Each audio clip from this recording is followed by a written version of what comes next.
Thank you guys for joining us on a Friday evening and Ben for having us. I'm Derek Miles. I'm a physical therapist, have a clinic in Walnut Hills, and work with barbell medicine with athletes all over the world. Been a PT for almost 20 years now.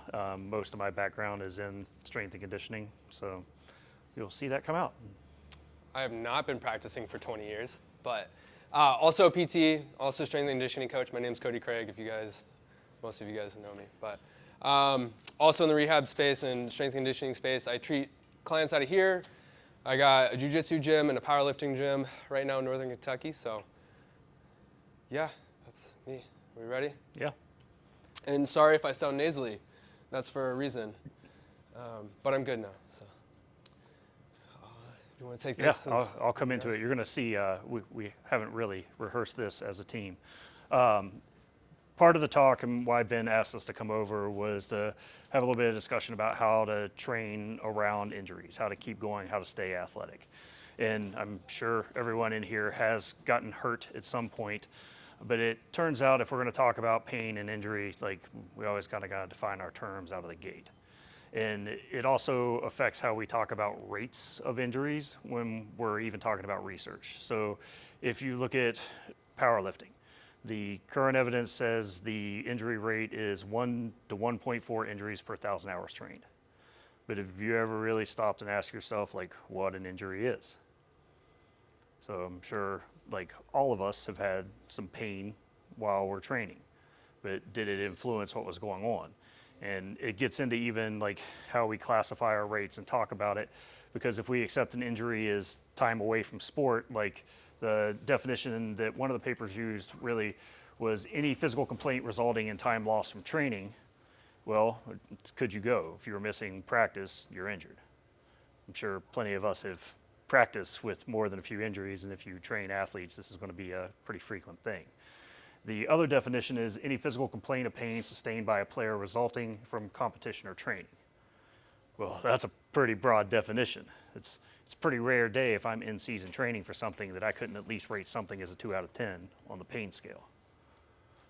Now, I would never consider myself injured during that time, but it comes back to what do we need to modify, what do we need to change for the athlete? And this is one of my athletes from RTS. This is 6 weeks after an ACL and LET. So pretty good amount of weight on the bar. Cody, I don't know if you can play the video. That might be a redo.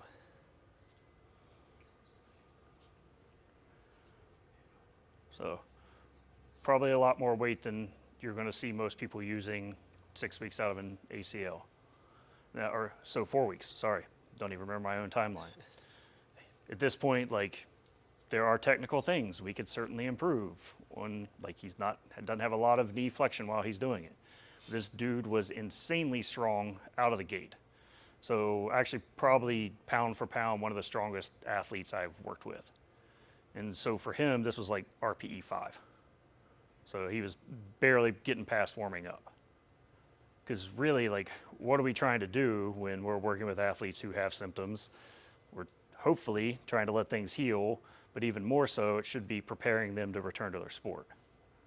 So just because we have some constraints, like, if you think about it, like, if we haiku this after an ACL, the only 2 things we really can't do is run and jump. That's a lot of options for training. So how do we structure a program to still check those boxes without running and jumping? Well, for him, he liked to lift weights, so we're going to start lifting weights. Because if we start with the traditional, very lightweight and progress up, he's going to be bored out of his mind, and I promise you he's going to get weaker. So we're trying to abstain from this as much as we possibly can as we get athletes going and get them moving.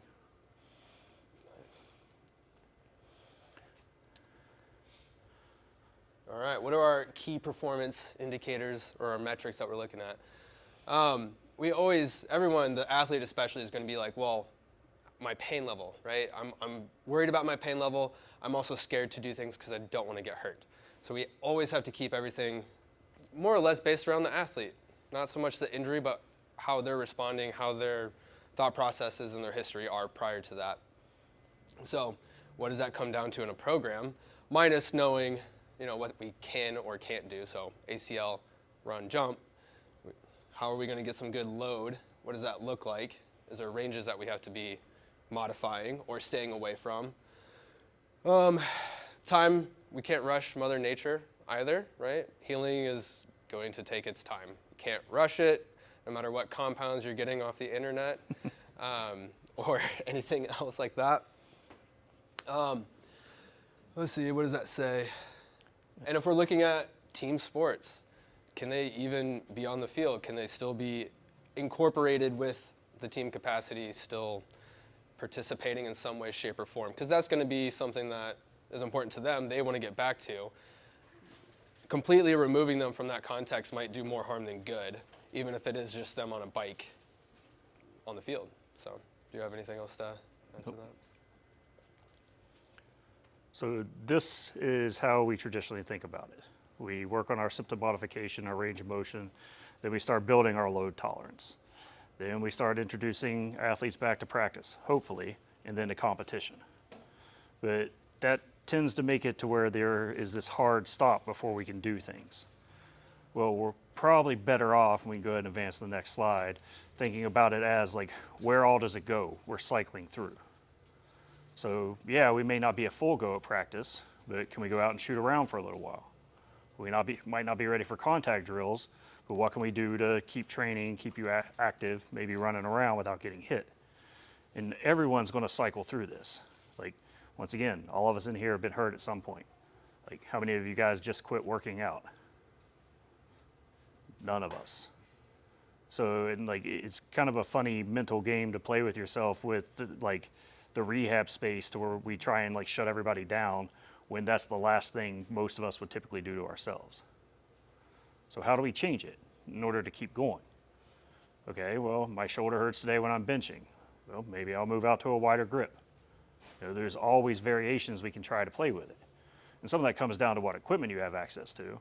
And really, like, I do a lot of my stuff online.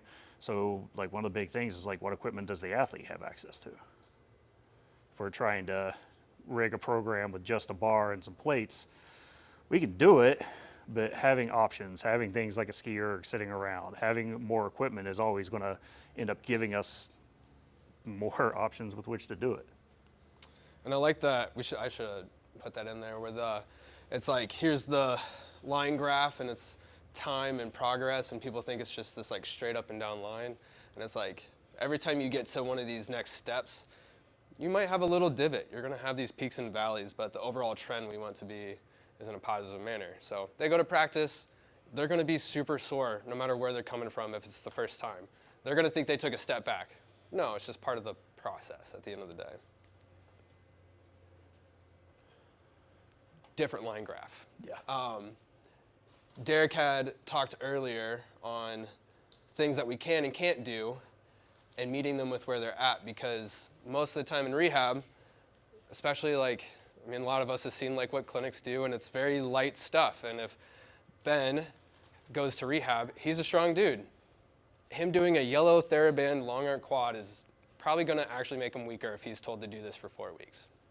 He's going to get weaker. He's not going to run. He's not going to start jumping. He's going to lose his fitness, and that's just going to prolong the total rehab amount of time. So what can we do to shift this to upward trend while symptoms are doing their thing naturally? And if you think about it, like, best case scenario, an athlete's going to come to therapy 2-3 times a week. Well, if they're used to practicing 5 times a week, even best case scenario, if they're coming to see you, you're talking 40 to 60% of their prior training loads.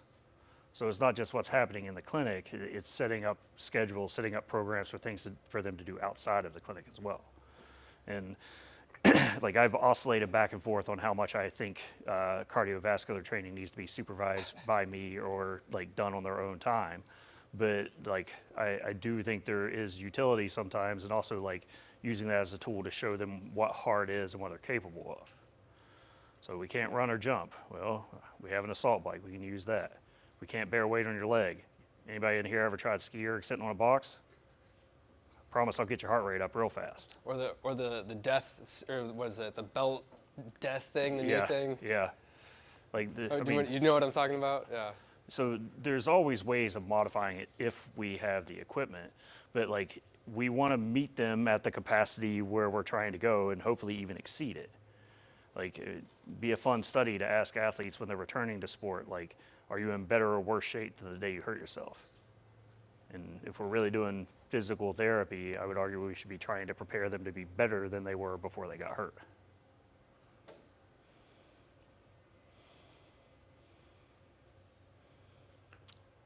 All right. Well, this is one of my online athletes.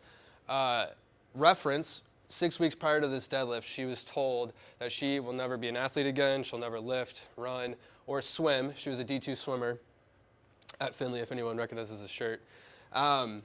She was a spondylolisthesis, so she had a pars defect, and her lower vertebrae below her L4 had shifted. Basically, no other symptoms, just a lot of back pain. And no one else, I think at this point she had been to 2 rounds of in-person therapy, seen multiple chiropractors, and the surgeon just said, you're done, you need a fusion. She didn't like that, and I know her personally prior to this, and here she is probably hitting a PR. I can't even tell you what that is right now. But honestly, the only thing we did was find the highest entry point that she could tolerate. She couldn't pull from the floor, so we just raised the floor. And automatically, she's like, that was 2 out of 10 pain. Sometimes it really, truly is that simple. And it's like, we are working around the first symptoms initially, just to make sure that she gets the confidence, if we go back to that KPI earlier. And then she just took off. I didn't even tell her to 1 rep max. She just went for it. So here we are. Again, what can we do externally to place these athletes in an environment where they won't automatically just push into that realm? She can't move the floor, right? Like the floor is there, the plates are there, it's gonna stay there. Lo and behold, she started to think that her back was actually fine and not screwed. And she's now a competitive bodybuilder to this day. So that's, yeah. It also comes down to like what their beliefs are around the injury. Like I'm sure like who in here, just for my own edification, is PT versus strength coach? PT, strength coach, athlete. Yeah, I hope everyone raises their hand when I say athlete. But like we've all had the people come in, especially in the rehab sense. It was like, well, I was told to never deadlift again. My back is weak, so I shouldn't use it. Well, I mean, carte blanche. How do you get something stronger? If you avoid it forever, then like at a certain point, you're going to get weaker and weaker and weaker. So it's also addressing those beliefs. Sometimes it's acknowledging them. Sometimes it's violating them. Like I tell my athletes in person all the time, if I don't do one thing today that scares you a little bit, we're probably not doing it right. Because letting them see they can do more than what they think they're capable of.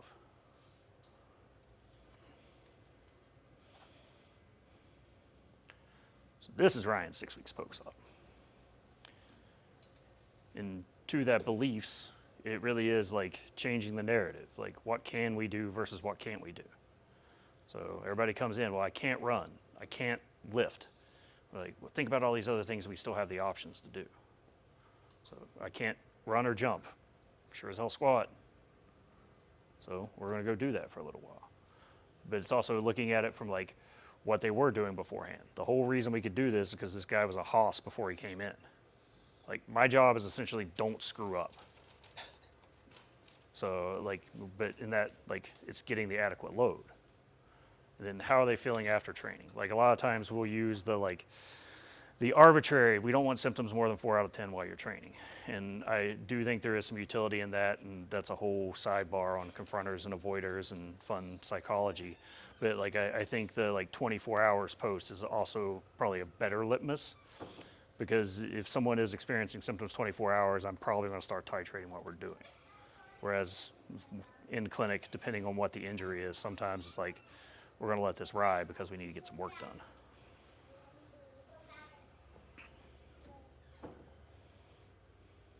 There's a lot to unpack here. I don't know if we want to. Yeah, go for it. I'm sure everyone has seen this chart, especially like some of the PTs or strength coaches, but if you haven't, yes, there might be a specific tissue that hurts. But we know there's more than one thing that influences. And to say more than one is kind of ridiculous because there's a lot of aspects, and it comes down to perception, your previous history, what your current tolerance, your load, something new that just has been like published, and it's a hot topic right now, but your immune system, lo and behold, does play an aspect of what your pain perception is, or how much pain is gonna stop or not stop you. I put this slide in almost every talk about pain, strictly realizing that there is no way you can read even a third of this on here, is to really say how complex it is. And once again, it's not just your shoulder, it's not in your head, it's a little bit of everything. It's what your friends told you about it. I have this competition. Like, you know, if we sit back and all of us think back to, are you still in high school? Okay. I'm old now, so my age guessing is bad. But like, It's like you're 30 and under. Or... Yeah, exactly. It's, do you have gray in your hair? Yes, no. But yes, one of us. I'm the old one of the group here. Yeah. But if you think about it, like, go back and think about yourself in high school. And if I said to tell me 3 things about yourself, I promise you in this group, a sport is going to come up. Well, if you're injured and I say you can't run for 9 months, I just took away a large part of your identity. Okay, well, we might not be able to run, but we can still work on being an athlete. So how do we reframe it and show all the different facets to it? A little joke I had earlier. Who has heard of BPC 157 or like the wolf dog? Exactly. Does it help? I'm sure there's some positive benefits, but there's probably a lot of just, if you just put saline in there and told them that it was BPC 157, they're probably still going to feel better. And if that doesn't say what that chart is saying in a sentence, I don't know what does necessarily, but, oh, wrong way. I like this one. Who knows what this is referencing? Survivorship bias? Exactly, yes, boom. What is survivorship bias? People who survive specific things have a misunderstanding of what actually is the reality of something. Their experience is altered from the actual reality of it. Lots of viewpoints for that. You're right, correct. Initially it comes through, so these are bullet holes of planes that came back from one of the world wars. We studied that, we looked at it, and they're like, well, this is where all the issues are happening. Let's reinforce these. And they sent them back out, and there was no change in who came back. And they're like, this doesn't make sense. So we kept looking at what was wrong versus what was going right. People sit here. This flies the plane. I mean, we all know how important this is, but this is also part of what guides it, right? This was nice and sturdy on a lot of these planes, and those people made it back.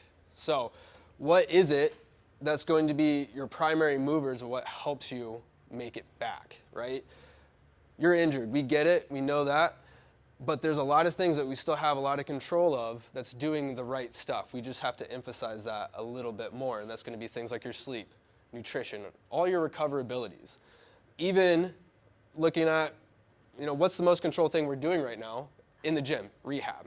We can control that probably as close to any experiment that you can think of for the most part. And then, you know, is it having the effect that we're searching for? If it's strength, if it's the quad shut down and weak, is it actually making this quad stronger? Again, ACL, are we actually testing that quad index how we should? Those are the metrics that we need to look at, and we can control all these other things. If you're not doing that and you're not getting better, that's probably where we need to live a little bit more. So I don't know if you have more to say there. Good. All right, I like planes, so that's fun. So this is from a paper that actually is probably older than a few of you in here, talking about some of the factors that end up summing to the painful 27? experience. When were you born? Close. Close. So like you have your pain perception, and there's a great study that I'm sure everyone in here would love to sign up for, where they hit everybody with the exact same hot rod. And I think it was like 170 degrees, and then they asked them to rate their pain. So in theory, if pain is the same and it is this input, we should all have the same number. It's not how it worked out at all. The IRB allowed that? Best studies tend to, this was IRB approved, But I can tell you right now, if you look at things that change science, it tends to not have a great IRB associated with it. Yeah. But it was basically a perfect Bayesian distribution of where they rated things. So, if you go to somebody who does MMA and he gets punched, that's another day at the office. You go over to the mall and do that to somebody, they're probably going to rate that a little higher on the scale. So even though it's the exact same force coming into it, their perception of it's going to be different. What are their prior expectations? Well, the dude who's been getting punched his whole life, he knows what it feels like. There's nothing surprising about it. Ever been punched before? It's a pretty surprising event depending on how well someone connects. So, but that, you're going to get your manifestation of where the symptoms sum to, and if you're highly fearful of it, it's going to ramp up. So if you think about it, like the analogy I use with my patients sometimes is like, if you're walking around training today with me and I tell you at some point I'm going to punch you, you're going to walk around relaxed and ready to go, or you're going to walk around stiff the whole time? Well, pretty hard to train when you're walking around like a 2x4. So this gets into some of the concepts around like graded exposure and just slowly taking things up to where you can peel back some of what's going on to where they start trusting the process more. Like, it is really hard to pull a 1 rep max and think at the same time. And if you're sitting there the whole time going, is this going to hurt? Is this going to hurt? Bar is going to slow down and you've already hedged your bet towards it hurting. So it's about establishing that confidence as much as it is cross-sectional area or whatever healing parameter we're talking about. So part of our goal is to drop that threat, challenge them more, make it to where they think they can do it, and then start peeling back that fear to where the confidence comes in. I like the movie with Zach Galifianakis and Robert Downey Jr. I think it's called Due Date, if anyone's heard of that. They're in a car and they drive off a cliff. Robert Downey Jr. was prepared for it. Zach Galifianakis is him, right? So when the crash is all said and done, Zach Galifianakis is untouched, walks out of it. He's like, man, that was crazy. And Robert Downey Jr. is covered in blood, and he's like, I think I broke my wrist. And he was like sitting there like prepared. And it's like, it's an exaggeration, of course, but that goes into a lot of this pain science that we're going through right now. Oh, I keep pointing at that. And then we can't give talks like this without having some conversation around technique. This is one of my athletes. I'm sure everyone in here who coaches has some thoughts on his deadlift. So everybody, like, is that a good deadlift? I see some faces being made. What if I told you he's a double lung transplant? So all of a sudden we start getting a lot more permissive, because I can tell you whenever I post his videos, everybody's like, this is the greatest thing I've ever seen. So if he can deadlift like this, why are we so dead set on our regular people being so strict on our parameters of what good should look like? Now, if we're trying to do it for performance, probably need to have some technical cues in there. But, I should have done it today and it would have been fun because I know I could have gotten Luke into it. But like sometimes I'll load up 225 on a bar and be like, I know someone in here can come deadlift this. And somebody walks up, and I didn't say what this is because I also have 225 pounds in plates stacked up on the ground. Well, it's the same weight. I promise you're not getting that off the ground without rounding your back a little bit. So why is it so bad on the bar?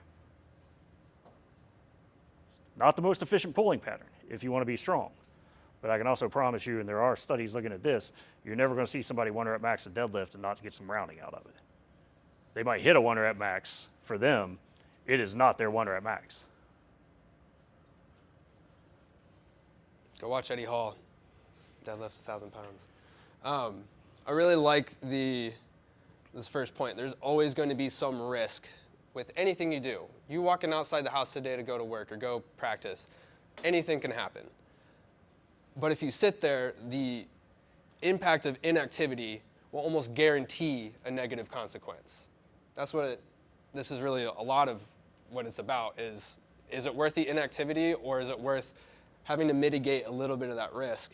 I'm a huge nerd, so if anybody's watched Lord of the Rings, Bilbo tells Frodo, it's dangerous out there. As soon as you go out the door, literally. If you don't keep your feet about you, there's no knowing where you'll be swept off to. So something really, really good can happen.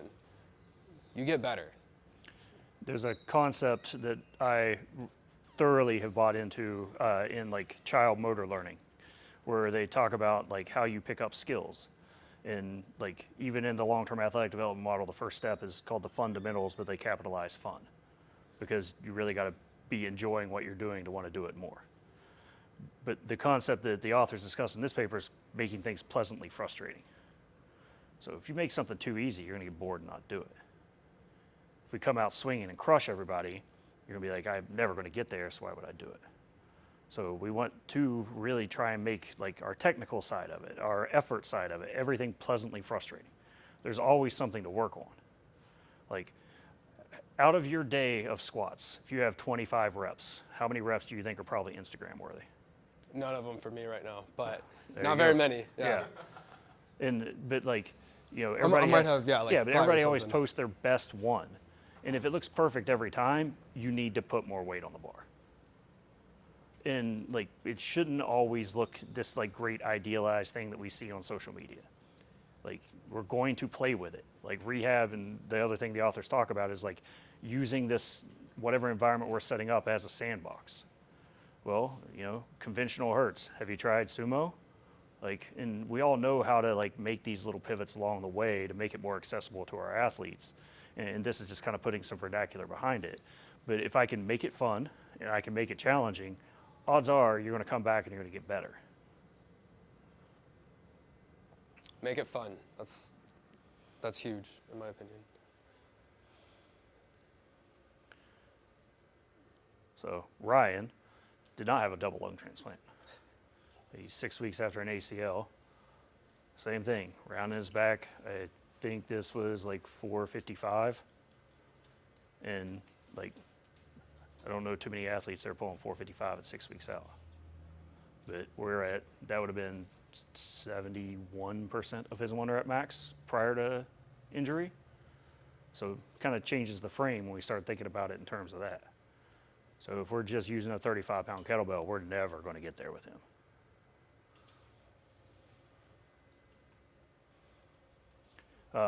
I have this built in because this really gets into that, like, where do we start? And, you know, whenever everyone here has played video games, I heard some of you talking about it beforehand. Like, when you start out the game, you're not going to walk up to the big bad boss, right? So you're going to go grind for a little while, farm whatever equipment you need to do, and you're going to upgrade your set over time. Now, if you started out the game and you were OP'd the whole time, you typed in the up, down, ABA, BA, select, start, like, and it's fun. You can go mow through things, but like, the game's not challenging. But depending on where you are along the process, and this is the thing that, especially when you're working with athletes, is figuring out what they can do. Where do we need to put some power ups? Where do we maybe need to farm for a little while? What boss are we going to have them fight right now? And scaling it accordingly.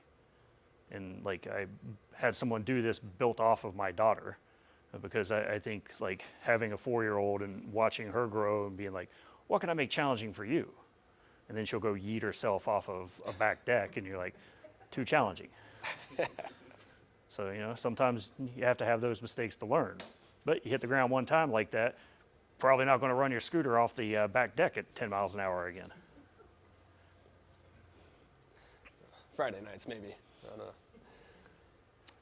Oh, let's see.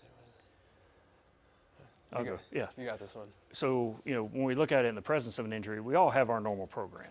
And I promise you, if we all set out and said, here's our athlete, 16 years old, 20-inch vertical, wants to play basketball, 160 pounds, 5'10", all of us are going to write a program. There's going to be some similarities. I promise you there's going to be some differences out of it, because everybody has their own training style and how we think through it. But is it principle-based? But in the presence of an injury doesn't mean we need to take that normal programming away. We probably still can do a good part of it.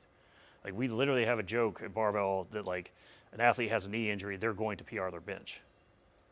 Like, you had ACL surgery, we'll lay on the back and we'll move some weight around and quite nicely. But what happens is the program has to expand out a little bit. So we're probably going to have our things in the program that would be quote unquote rehab, like our biggest nuts we need to check. So it's like, you know, tendinopathy. Do we have our heavy, slow resistance, or whatever way we're going about our loading protocol? Then we might program some things in that were part of their normal program. So what's our primary movement for the day? And what accessories do we need to do because we can't do the thing we want to do? So how do we branch out to try and complement that? And then really, like, this is the thing, like, I would die on this hill having variation for variation's sake. Like, we want to assign meaning to every exercise. It's like, well, you're doing a Cossack squat because we want to really get an eccentric contraction through the adductor. Like, sometimes it just needs to be different. Like, when you're playing, you're discovering new positions.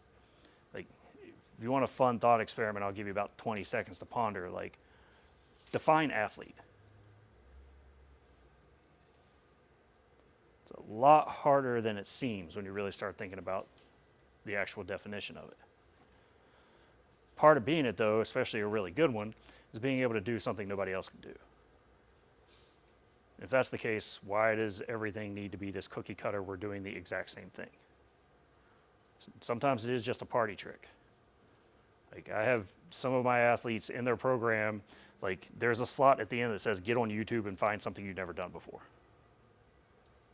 Like, I don't care, it could be a David Weck Bosu ball juggling chainsaws exercise, but it's something new. And that's the point of it. It doesn't need to have this really fancy biomechanical PT loading meeting. It's novel for novelty's sake. Derek's secretly a West Side Conjugate guy, in case you don't know. Another point to like the programming. What is programming? Resource management, load management. If it's a knee, we can't put as many resources in there. The limit, their cup can only handle so much, but we have more of an athlete to treat. Let's go bench. Let's go add more to back mass, whatever it is. You have finite resources. Presence of injury, we can put less towards a certain situation into somewhere else. So we got options, whether it comes down to whatever's going on. But Yeah, I mean, this is way oversimplified, but I think for the strength coaches in here, like, it's not a bad way of thinking about it. Like, mostly correct is still kind of correct. And if we have somebody with something that is tendinopathy, we're going to use our heavy, slow resistance training. And that's going to be the crux of what we're doing. We might modify joint angles. You got a patellar tendinopathy, we might give you a more vertical shin. We have a quad tendinopathy, we might push your knee forward in order to load it that way. So there is some biomechanical considerations in what we're doing. Like, we can always change things a little bit, and then starting to talk about force production and acceptance. Anybody in here ever seen an athlete get hurt jumping? I bet you haven't. They got hurt landing. The ground remains undefeated. But what is that? That's that quick force acceptance. So are we having some things where we're working on those principles with our athletes? So a strain, you tore your muscle. By definition, in the current literature, DOMS is a grade 1 muscle strain. In fact, like, they go as far as to say we should stop calling it strains because that's actually the mechanism, not the injury. So how do we address a strain? Well, if you want to get something bigger, every bro knows how to do it. You're going to load it heavy, you're going to load it through a big range of motion. And then we need to have something that we can reliably measure our strength out of. Like in the slide earlier, I had strength in quotation marks because defining strength is also a really fun game. So we're talking about force production. At what speed? If you guys ever used a Biodex, your force output at 60 and 180 degrees per second is drastically different. So we tend to think about it in terms of like 1 rep max squats. We have ways that we can measure it, but like, it's a lot more gray. But we need to make sure whatever we're doing at least has some validity that we can go do it again, not I push into your knee and it seems like you were strong enough. Well, what about low back pain? Well, that's the graded exposure side of it. I need to make it a little bit scary and start getting you to trust it again. Like, it's not the fact that we need to go PR anything. It's like we're doing this so that you're absolutely confident in what you're doing. Then we can start challenging it a little bit more and make the weight scary. Like, we want those progressive overload principles. Like, it really is like the PT strength and conditioning spectrum, there is no difference. Like, progressive overload is like high school weightlifting courses.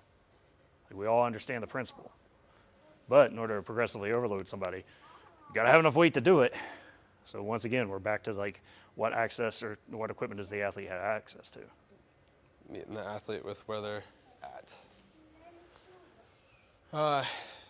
And constraints is kind of like the best verbiage that we use to say how do we set them up for success. So this is Dan, MMA guy, went to catch someone that was 350 pounds in the gym, caught him, popped his bicep.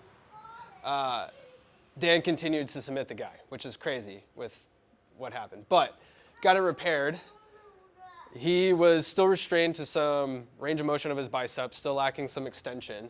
Of course, we can't load up a repaired bicep right away, but we can still press regardless of the situation. I just didn't want his bicep to get proximal tension, which is why the floor is there. I told him heavy eccentrics right now for while we're modifying and finding out what hurts and what doesn't. I let him play with the tempo on his own accord just to see what was up. There's nothing wrong with just opening up the gates and say, I want you to go slow, but you can ramp up until you start to get that tingle or a little bit of a feel for it. So with the absolute load, it's like, of course, we can look back and say, well, he's probably benching a lot of weight. I think at 12 weeks, he got back to 405, which is insane to me. But how can we modify absolute load if that's truly a tension aspect of what we're working with? We can still keep intensity high, but add tempo, or we can change the floor so he stays out of that dangerous spot. There's many ways to go about it, as you can see. Lots of feel for it. But I don't know if you have more to say. No, we can go to the next one because we can break it down into an exercise. Yep. So like, I like to think about like we can Bubba Gump a back squat. Like there's 1,000 ways for us to regulate it. So if an athlete is a little bit more sensitized to a situation, we might use RPE caps. So instead of going to RPE 8, we may cap it at RPE 5. Sometimes I will write sufficiently challenging to my athletes, and we'll try and build up. And like our confidence block is once we start getting heavy enough to have an RPE 7 conversation. We might use a different implement. So back to the constraints. You're a low bar squatter. High bar feels okay right now. You're a high bar squatter for a little while. We have SSBs, cambered bars. You know, basically like we could do this all day on the different types of squats and implements we can use. Comes back to what options we have though and wherever we're working. Absolute weight caps. Like, and this is the one I break out all the time if I don't trust an athlete.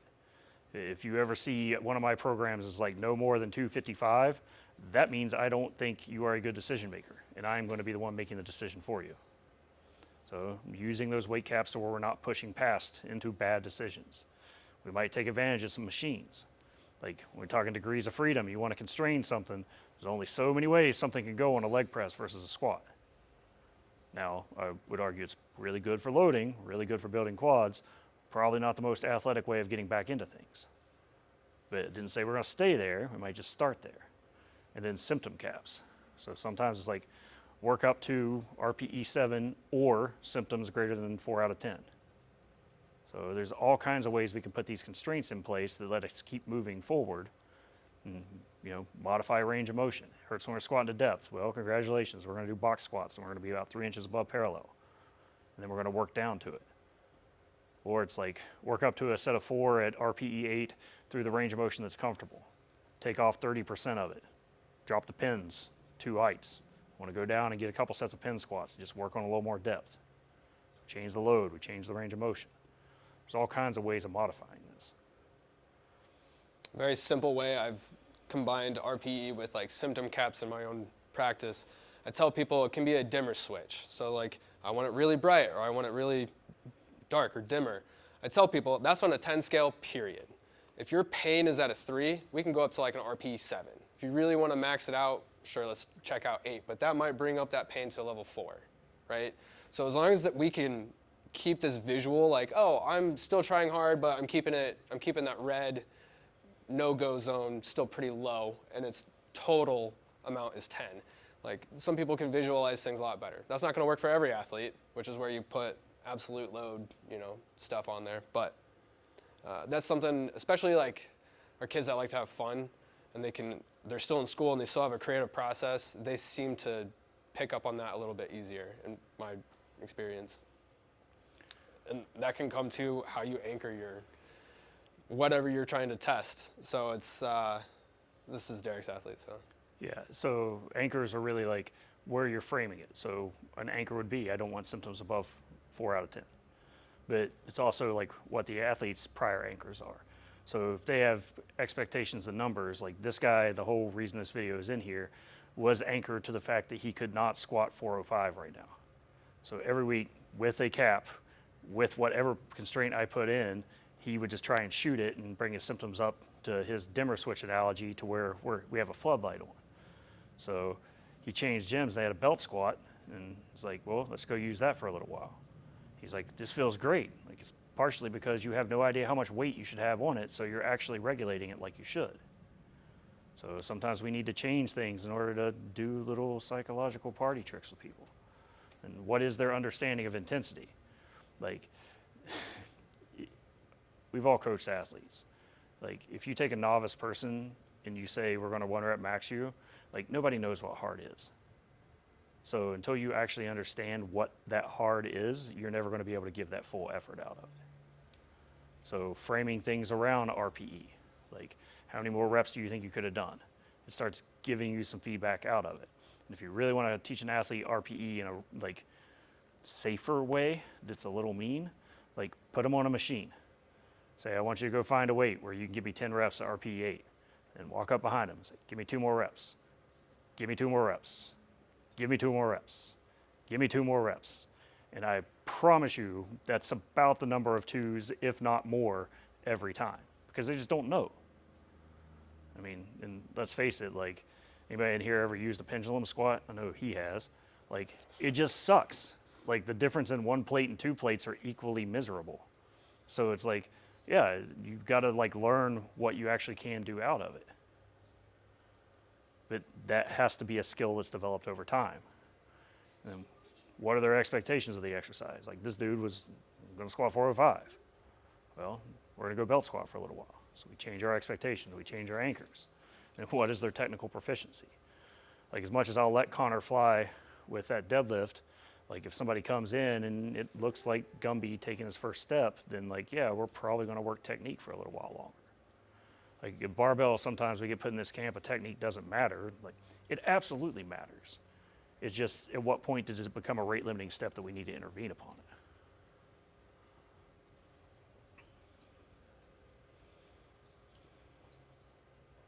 Back to variation for variation's sake, and to keep it fun. And just have them push into an intensity in an exercise or motion that they're not used to, because they can probably tolerate a lot more than what they think, what we think.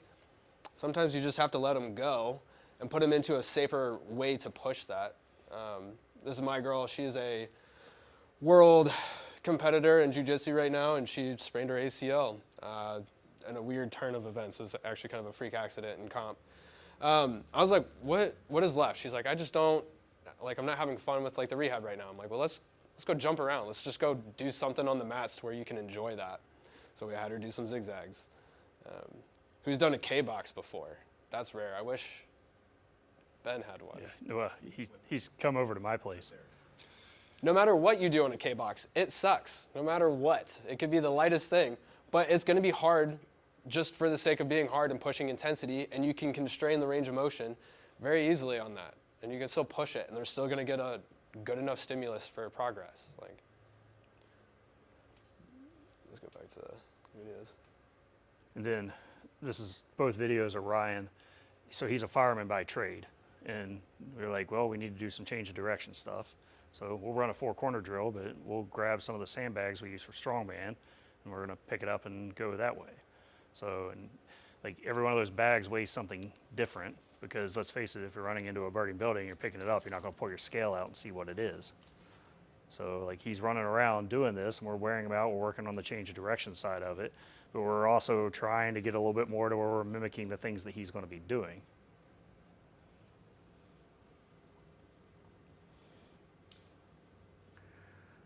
When to get reinforcements in there. So that could be someone like Derek and I, that could be anyone else in that rehab space if you're in that strength and conditioning aspect, or maybe it's just a little bit more complex than what we were anticipating. We always got to see, how are the symptoms doing? Are they moving in the direction that we expect them to? Yes? Okay, then don't call in the reinforcements. We don't probably need to do anything else with them. If it's not broke, don't fix it, right? We've all ran into athletes that are just wanting something different. Whether that, Ben and I have had some discussions there as well, right? And that's fine. That's completely okay. That's their perception, and what they're perceiving could be beneficial to them. Whether it is or not, well, it's worth a try sometimes, I guess. Me personally, I've never seen a double lung transplant. I'm not going to take that patient, right? There you go. Gotta learn sometime. You do. Gnarly scar. And I think in healthcare, especially like in an insurance-based situation, we all kind of lose track of egos. Everyone's going to think that they have the best thing for this person. Sometimes that's not true. And sometimes, if we just talk about it, we are on the same page. Well, we just don't have the time or the resources to communicate with the surgeon or the ortho or the PT or the strength and conditioning coach. I think this is where a majority of things for athletes fail in today's healthcare for athletes. They have demands that I think are very high. Someone's grandma should not be doing the same stuff as someone's world champ ACL or long jump or whatever. That's the situation where a surgeon who operates on the general public might not be in the best interest for that athlete, and they truly might not know where they should or shouldn't be going. And that falls down the line. I've seen that really fail some people and set people up for long-term failure in life, whether it's their physical endeavors or their athletics. And our goal is to not have that happen. And so sometimes you do have to kind of put your ego out. That's a big thing in general. Sports is full of egos. And we all think we have the best ideas, but it really is having some modicum of like humility out of it. Like, I don't work with wrestlers that much. Just had an ACL who was a wrestler. I get him plenty strong. He starts talking about his drills, might as well be French. So it's like, well, I'm gonna call my buddy over at NKU. Hey, what are the drills? Like, what are the things I can do here, and have some conversations. So it's also like building out that collaborative side of things. This is why, like, I think things like this, this are important, because there is some networking out of it too. You never know when you're going to have that interaction. And you're like, oh, that's a good resource. I need to remember that dude. So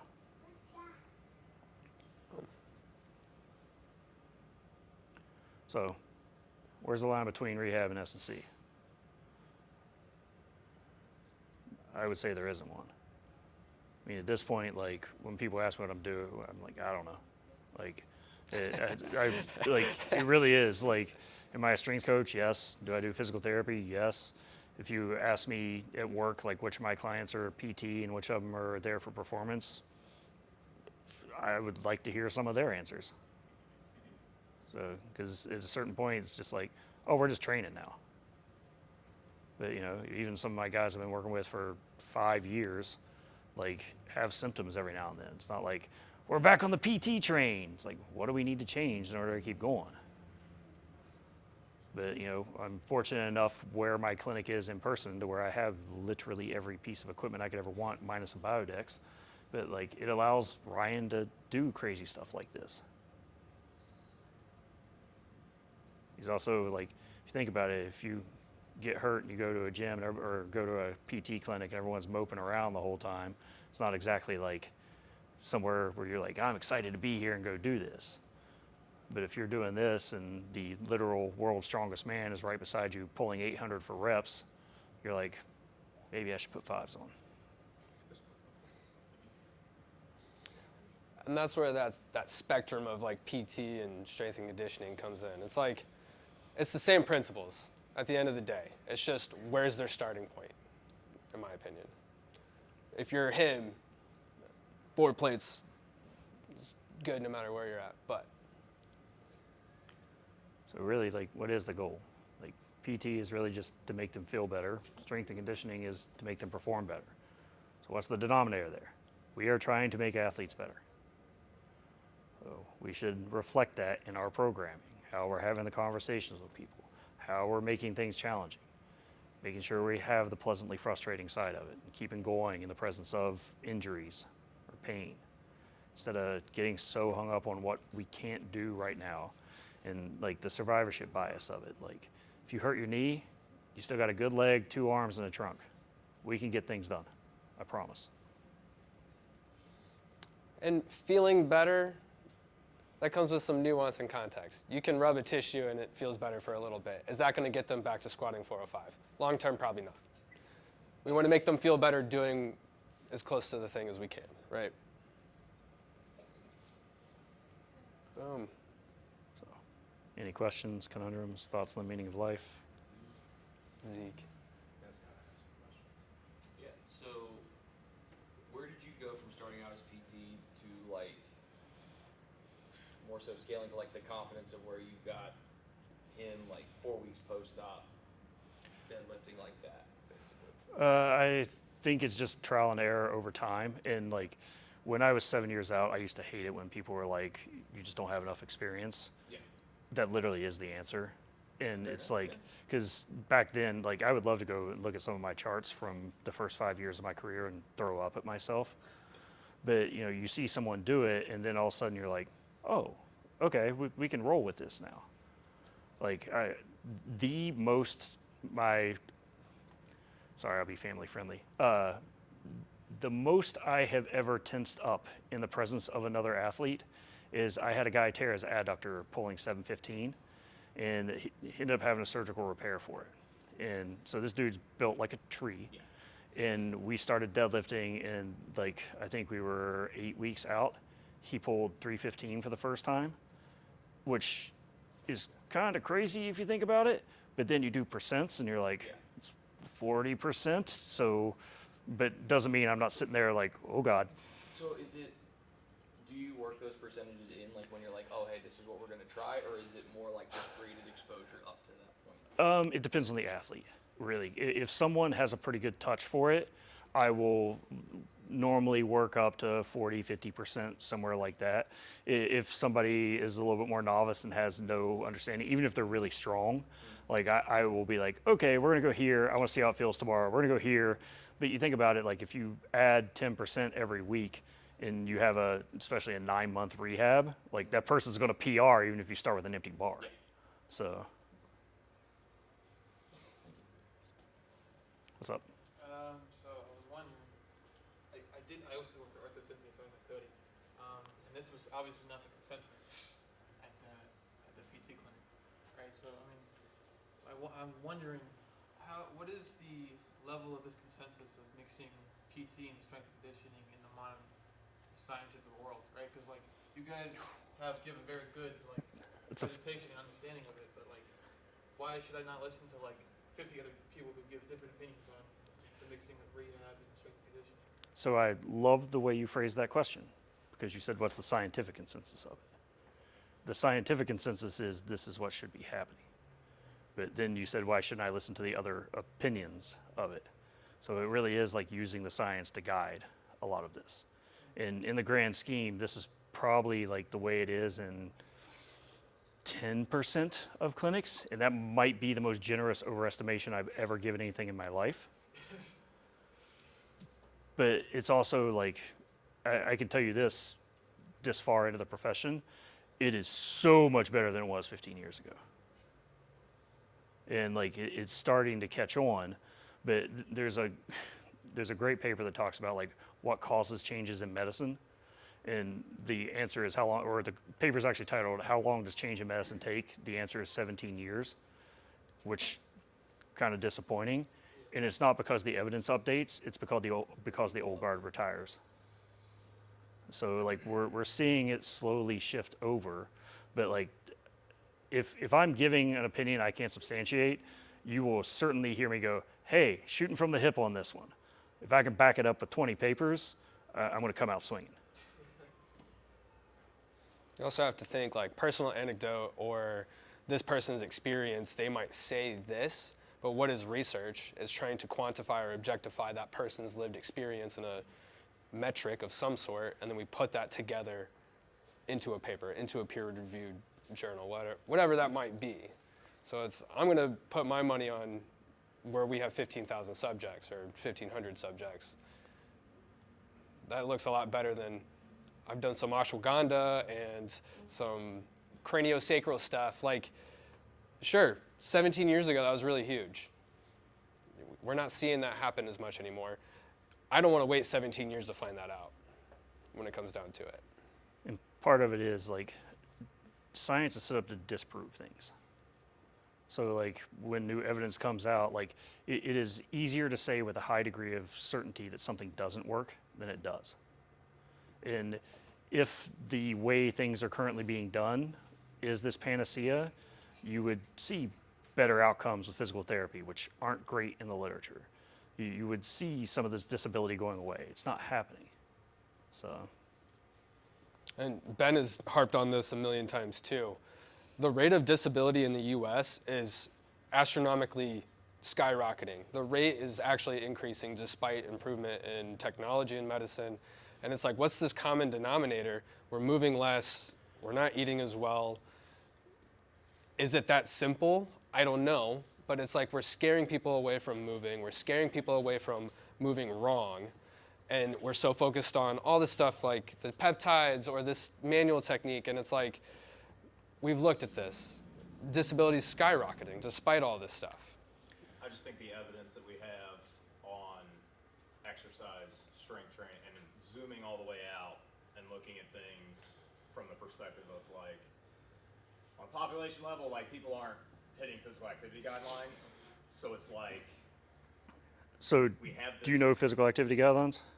What are they? Well, I mean, like, so for, you mean like ACSM, physical activity guidelines? Just the World Health Organization physical activity guidelines. Well, I guess what I'm Yeah. thinking about right now is 150 minutes of Yep. moderate, 300 minutes of moderate physical activity, then 75 to 30 minutes of vigorous Yep. activity, and 2 full body workouts per week. Yep. Resistance training. That's spot on. Didn't say you had to squat. Didn't say you had to deadlift. Didn't say you had to do it with perfect technique. Broad. No, no, no, no, no, no, no, no, no, no. Broad enough for me. Yeah. Do you hit those yourself? Yeah. Well, what percentage of Americans do you think hit it? About maybe less than 2%. 18%. So like 1 in 5. So literally like if you do something, you're moving it towards it. And like, you know, supplement industry, all this stuff, like billions of dollars going into it. If I told you you could stave off chronic disease by 10 years and put it in a pill and told you put it behind a glass case of GNC, I'm going to make money. But there's actually a paper looking at it, and it's essentially if you meet physical activity guidelines, you don't smoke, your BMI is under 25, and you consume alcohol in moderation. That's it. 10 more years on average without chronic disease. But you think about it, like find the people that meet all 4 of those criteria. I don't meet one of them. Well, I don't meet 2 of them, if we're being honest.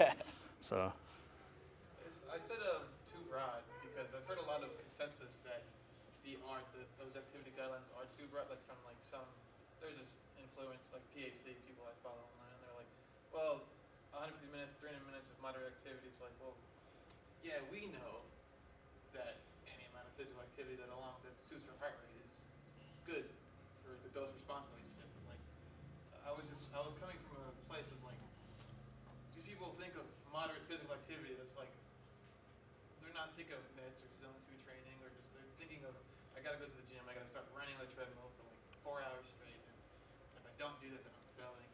And so there was part of me thinking like, too broad of a consensus was like kind of accurate, you know? I would say the opposite, because if we say you have to do it at a certain MET or whatever, like however we're going to do it, one, most people have no idea what a MET is. 2, like if you keep making it to where, and I'm sure you deal with this with your clients, they're like, or okay, well, Aspiring. you told me you were the aspiring god of personal training. Yeah. Well, but like if you have people come in and they're like, well, I don't want to deadlift because I'm worried my technique is going to be bad. Okay, well, if we had that in there that they have to have some technical proficiency in order to start being active, well, okay, now we have less people wanting to go do the thing. Yeah. Like at RTS, I promise you once a week, I put a client on one of the machines there, and they're like, I've never used this because I was scared. Like, of what? It goes one way. Yeah. I definitely wasn't married to the idea. Yeah. I feel like my understanding is a bit too narrow. Yeah, that's a good insight. Yeah. So I'm a spine nurse practitioner, and I love how you talk about meeting people where they are, because like the activity guidelines, I would agree, I don't think they're too. I think they're good because for my patients, I just want them to walk at this point.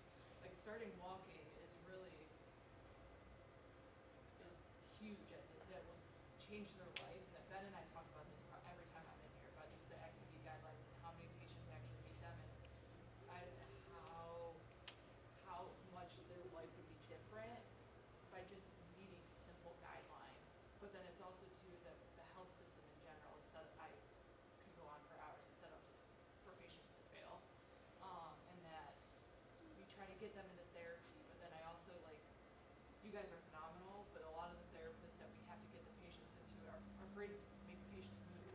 And that's where I struggled from is that like I saw a patient the other day, they're like, I can't do physical therapy because the therapist won't touch me because I'm in too much pain. I need an MRI. I'm like, the MRI is not going to change the fact that you still need to get you moving. So that's a huge topic that I'm sure we could just go on. Yeah. But and it goes to the fact like some people don't think that a recumbent bike counts as exercise. Yeah. Like they think it's like too easy. And I'm like, Yeah. that might be exactly what you need. And that's You know? I like talk to my husband all the time. I'm like, you don't have to have an hour and a half workout. Like if it's 20 minutes is better than nothing. And that's where I think like the population in general thinks it has to be something extreme. Like it doesn't have to be. Right. Again, why the guidelines are probably super broad for good reason, so they don't have the expectations of And whatever. if you that look at might the be. curve of benefit, like if you go from nothing, and there's a lot of papers on this for like all cause mortality, nothing to something literally does that. And then once you start meeting physical activity guidelines, it levels off. And then if you're a dummy, really had to family friendly that, like it starts going back up.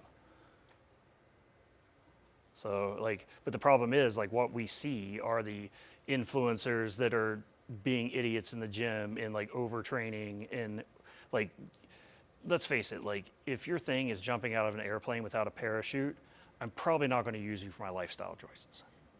It's going to get a lot of views though. But like, you know, you also get people that are scared to come to the gym. Like, there's a great article somebody wrote like a decade ago that talks about like some of the beauty of resistance training. Like, if you and I go run together, we're not running together. Either that or you're walking. If we go lift together, I promise you it's going to go the other way, but we can stand on platforms right beside each other and talk the whole time. But like people go to the gym and they're like, well, but there are people in here pulling 600 pounds. Like, yeah, there are. And there are also people in here using a training bar and 10-pound bumpers. Like, so it's like making it more welcoming, making it more inviting the whole time. Having a good community always matters as well. So. When it comes to the performance aspect of like treating in a clinic that, you know, your more traditional patient mill type of setting, how do you justify that to insurance or even to your peers? Like I had a patient who tore his Achilles, and he's an athlete, he's very active, and after we had done the very limited, you know, activities we could do as an acute, you know, Achilles tear, we started doing other stuff to keep his upper extremities in shape. And I had a therapist come up to me afterwards and say like, are you a physical therapist or a personal trainer? And I was like, I would look at them and say yes. no.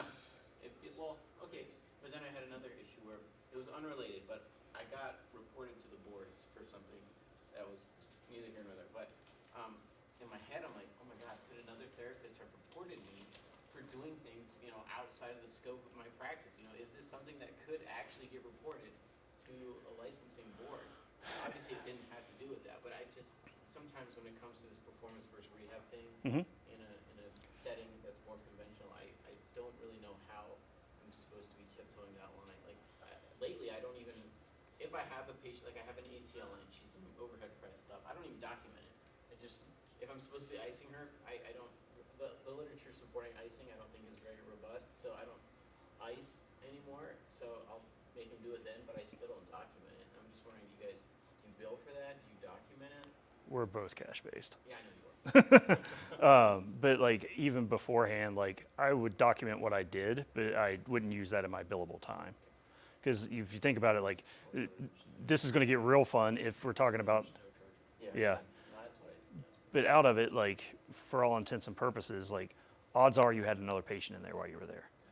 So like if we're going to be as legal as we possibly can, you have 32 units a day. I promise you, you have billed more than 32 units a day a few times. And so like there's all these gray areas that go with it. And if someone comes to me to the board over something like that, I will have the best time of my life talking to the board. Because technically, like if you look at it, like insurance dictates a lot of this. If you can do your ADLs, insurance isn't going to pay for it. So to me, like well, if you can do your ADLs, you're not a PT patient for me, and you're going to be on the performance side of it. How many peer-to-peers have you done? Like where you had to call up the insurance, like social worker or whoever they are, to justify them getting more visits. Like have you had to do? We kind of have like insurance people who do that, but I've had to do it a couple times. So again, like it goes back to like, does this address their goals at the end of the day, right? And then I can't speak on the last couple of years, but I'm sure, you know, if someone's like, well, hey, they have to reach into their cabinet and their knee was unstable, that could justify an overhead press or something like that. Yeah. To me, that's kind of ridiculous because the amount of PTs I see leave the field to strictly be a personal trainer at a Pilates studio or something like that, they don't have their Pilates cert. They just are a PT. So the board situation there is kind of interesting, but yeah, I got here nor there. But yeah, that sucks that you have to deal with that. I'm sorry. That's Just more insight that I should not be a physical therapist. I've been telling you this for too long, man. But you'll make way more money being a PT, like personal trainer side, probably. And you don't have to deal with insurance. So. Oh yeah, you told me like a million times. You can lead a horse to water. No, sorry. How significant is stretching, contrast pads, ice pads, manual therapy for like recovery? The evidence on it is trash. That should be the last thing you look at. So like, don't stress over it, don't worry about it, just eat, sleep. My stance on it is I tell everybody who asks this, like I'm hedonistic. If it feels good and you want to do it, knock yourself out. Have you heard me say that? And then you do BPC. Oh, good. 500 migs. The last time I've had Reached out to my wife about a me person offering stretch. peptides. I'm like, what? Huh? Holy cow.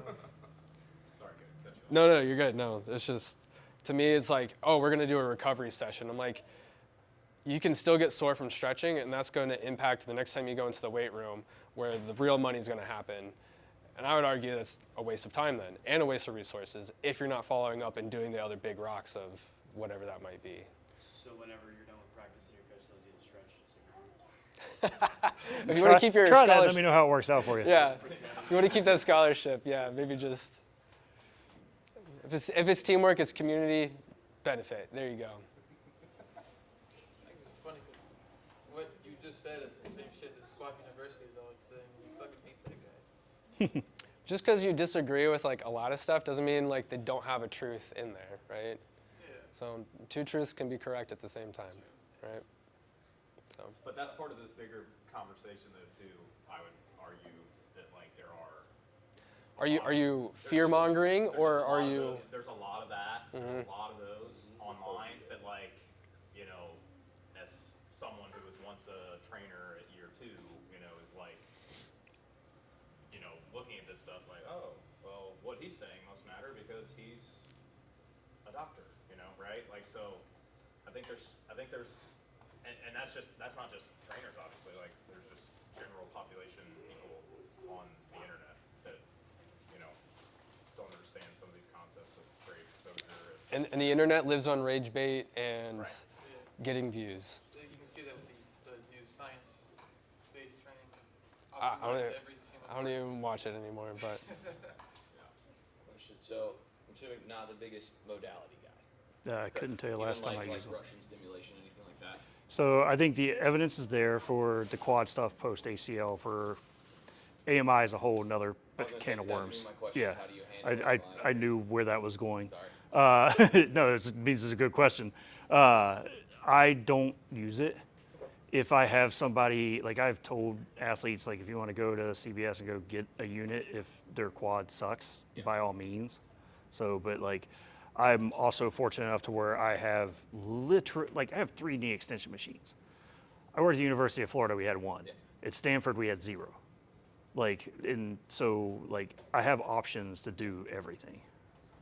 So, and I mean 3 different brands, not 3 different machines. Like I literally can set the joint angle exactly where I want it to be. Nice. So then what's your best, like say if someone does come in significantly swollen, is it just movement is tolerated? Yeah. Like Well, elevation? yeah, especially if it's significantly swollen, we're going to be doing things to work on getting that swelling out of there. Just easy stuff anyway. Okay. So, and then benching, of course. And bench. If we're moving elsewhere. So, like, important question for me specifically. I'm very new to the field of rehab and training, right? How would I go about, like, I mean, like, new is like general. I've been just hyper focused on it for like 3 years now. But how would I go about learning more and applying this? You know, because I can learn it, but it's not going to stick without like constant practice. So, would the best way to like do this just to go into the PT field and be like trial and error? You know, should I mean, shadowing obviously is a Yeah, thing, I mean, I think you learn, one, reading the literature is a good thing. And like, that's honestly definitely the thing that drives my ship the most. But like, once again, if I went back and looked at my training program when I was your age, I promise you I would get a good laugh. And it just scales over time. And like, you know, paradigm shift, when I was coming up, everything was like Prilepin's table, percent-based, periodization was just hitting the mark. And then we had the era where everything was based, what's your microcycle or mesocycle? And now it is more RPE based. And I'm sure 10 years from now, there'll be another system that comes out and takes on. And so like, it's always going to evolve. And like, you know, you never learn anything from being right. So you gotta like get out and challenge yourself and have someone go at you. Like part of the reason like stuff like this, I'd like it when there's a back and forth because I know what goes on up here. It's not a place many people want to visit. Like, but like having exchanges back and forth, somebody's going to ask a question. I'm like, well, I hadn't thought about it that way. Never squander the free opportunities, right? Or the paid ones that you might have had in the past. I shot my shot with the Panthers a long time ago, and they let me come in and hang out for like 2 weeks, and then I ended up working with them, like all from just doing that. And then I got true exposure to pro athletes. Before that, it was high school and college. Like if I didn't take the risk of just like working with people for free in the first place, never would have gotten to that point. So it's like that chart, the more you mess around, the more you find out. You know, there's other words that go along with that. But like, you can't do that if you're not willing to put yourself into that situation in the first place. Personal training is very easy, very minimal risk unless you're being a true idiot with whatever you're trying to prescribe. But just get out there and watch, ask questions, do it. I will say on the strength and conditioning side of things too, like, I mean, I work with a lot of athletes in different sports, so I try to expose myself to the stressors that, you know, they're going to be exposed to, you know. Again, just, and what I would call that is just consistently training. Like Ben is jumping every day in here, I guarantee it, in some way, shape, or form. Sprinting, jumping, lifting, you know, doing the damn thing, trying to get faster, trying to be more athletic as a old geezer. So, or not an old geezer yet, but No gray, yeah. All right. You haven't said a single word, dude. sweet. 2005, that's all I heard. No, I'm kidding. Kidding. Andrew's got a cool story. Andrew does have a cool. He's got a crazy story though. What's up? Well, I had lung surgery on both sides recently.